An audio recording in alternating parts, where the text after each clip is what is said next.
Three students are having a group study in the hopes of passing tomorrow's test and group projects, reviewing their notes and quickly sketching out their artworks. Bored out of his mind, Patrick looks over to see that Dixie and Diane are feeling the pressure. Diane is now lost in her physics notes, and Dixie, whose art talents are being put to the test, showing both are clearly stressing out. To lighten up the mood, he remembers a nifty party trick he saw on the internet, which just might be what they need.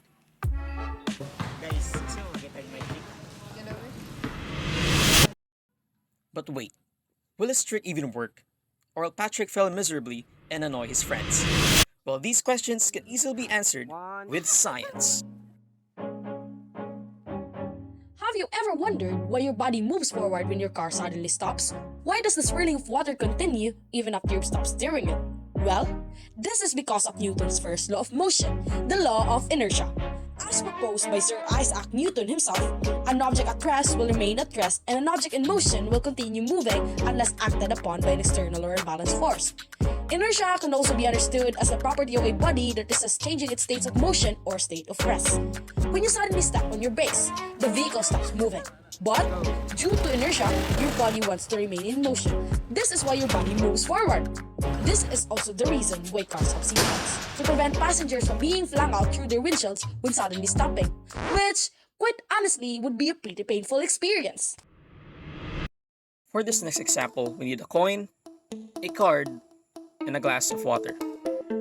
Stacking these objects like so will put the coin at rest on top of the card. If the card is quickly pulled away, the coin falls and rests at the bottom of the glass.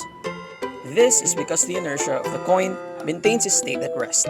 Friction with the card is low, and since the coin is greater mass, it also has greater inertia. Thus, it resists the change of motion and remains in the same path downward, quickly falling to the glass due to gravity. Taking what we now know about the law of inertia, let's continue Patrick's attempt at the party trick. Guys, gusto mo makita yung my trick?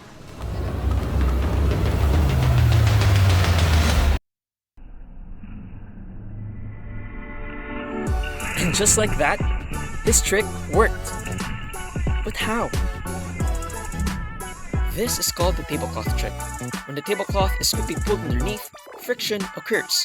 The items want to remain at rest on the table, and thanks to their mass, the inertia overpowers the friction force of the cloth.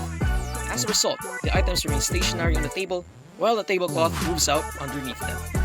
This awesome party trick may look like magic, but it's all science, showing how universal Newton's laws of motion really are. Seems like Patrick succeeds at improving his friend's mood after all.